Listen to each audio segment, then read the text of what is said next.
was, standing by the gate, watching my dad go under it and into the dangerous world with the food we needed. I took a deep breath and followed him. Now that I was 6 months old, the age I usually emerged from the burrow, I had to help with the hunting, even though I was a girl. I was honored. My father and grandfather are known for their amazing skills in gathering our food. Other girls my age, even older, are frightened by the whole thought of going to the other world, where life seems so much easier. Kids dressed in warm clothing that they didn't grow. Food magically appears out of wrappers and lunch bags. They also have above-ground burrows that they hide in when they are done swinging on the weird contraptions. We ran straight to the garden, and Dad went to go get Thelma to teach me about the foods. When Thelma came over to me, she looked at me and smiled. Then I spent the next hour learning about the good and bad food. I went home with Dad happily. Hey, I heard that round-tailed ground squirrels mainly feed on plants such as leaves, grass roots, weeds, and seeds. They also eat nice and squishy insects like grasshoppers, cutworms, bugs, and beetles because of their high water content. Speaking of food, wasn't that the lunch bell? Let's go eat. It was the day of my mother's birthday, and 2 days after I had started gathering the food. My dad and I went under the gate into the market. Since we do not have cash, we need to steal food in order to survive. We were gathering our future feast when all of a sudden, I was hit with a wall of water and almost dropped the feast to me. I looked up and saw a human being. He was huge, over 4 feet tall. I was almost as big as their foot.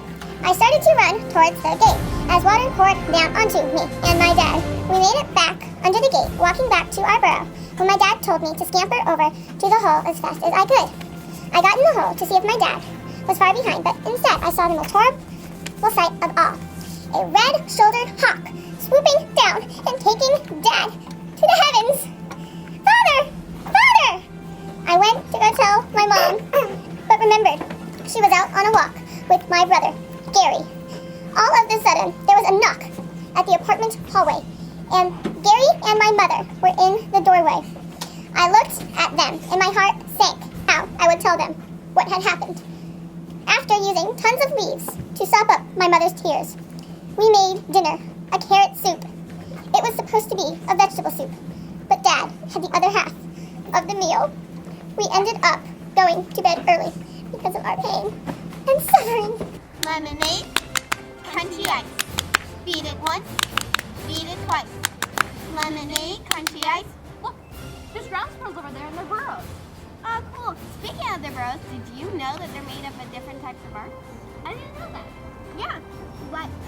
Depending on they use different barks depending on which predators are encroaching them at the time. Really? Yeah, like bobcats, coyotes, hawks, rattlesnakes. Wow. We ran straight to Tad and Thelma's home, under the shed. Once we were there, we went to the back of the shed, where everyone else was. Today was the day that everyone in our village brought with them something of their deceased beloved ones.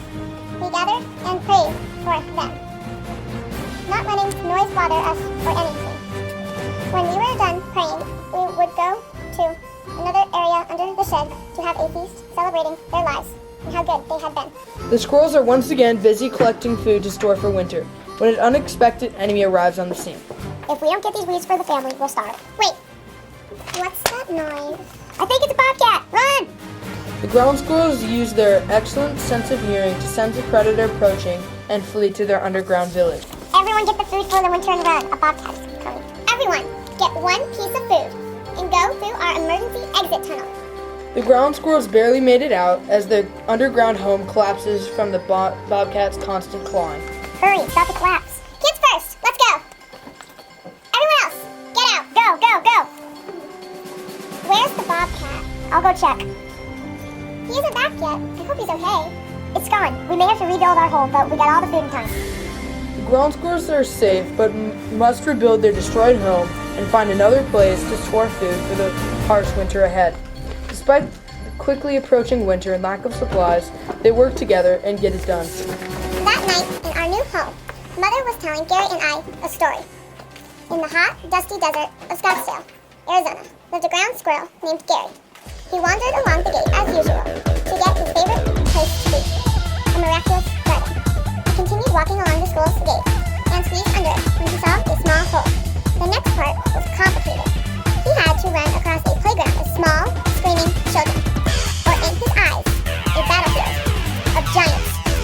After several hits and near-death experiences, he managed to make it to the garden. The garden was filled with lots of large, juicy fruit. It was absolutely beautiful. Getting to the garden was easy. The hard part was getting the fruit. Close by the garden lived the cruel and vicious Dr. Ochsner. He wanted nothing to do with a small animal eating his life's work.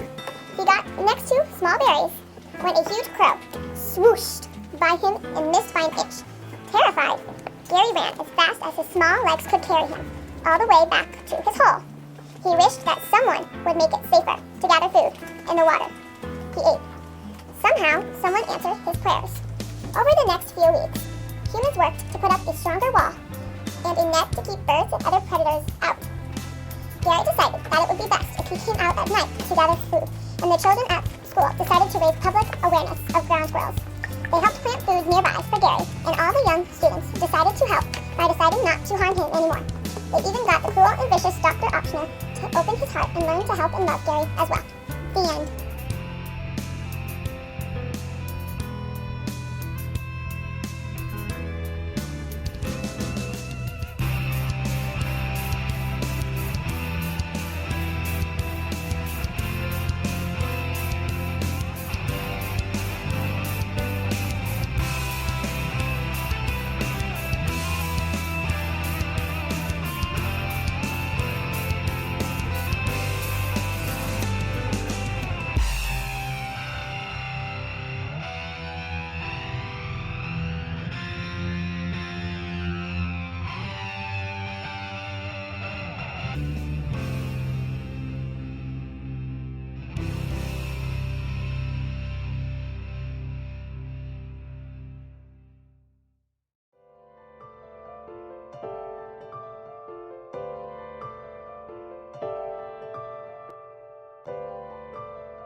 Ernie looked at Gary, Lizelle, and I. Well, this is the smallest class I've ever had. Ernie had white, wrinkly, tired eyes and hazel fur. He started to tell us about all of the dangerous animals. The first thing I'm going to tell you about is Leo the bobcat. He will eat you in a heartbeat. Stay away from all bobcats. We all nodded our heads that we understood what he was saying. Another thing there is to worry about is snakes, and birds too. Both will take you and eat you. Class dismissed. On our way home, I heard a noise and turned around. There it was. The coyote that Ernie had told us about. The squirrel eating one. I ran home and dove into the burrow. My mom was at someone else's burrow, so I went to see Aunt Tilly. I walked in and sat on the couch. Aunt Tilly saw me and went to go get me a snack. We talked about everything for the next half hour while we ate seeds. Then my mother and Gary peeked in and called to me. I said goodbye to Aunt Tilly and walked with my family to our home. There was lettuce on the table, so we sat down and started to eat. When we were done, Mother, Gary, and I went to the park and started to pray for Dad, Grandma, and Grandpa, wherever they were. This is really what a ground squirrel's life is like. A sad story of life, death, and survival.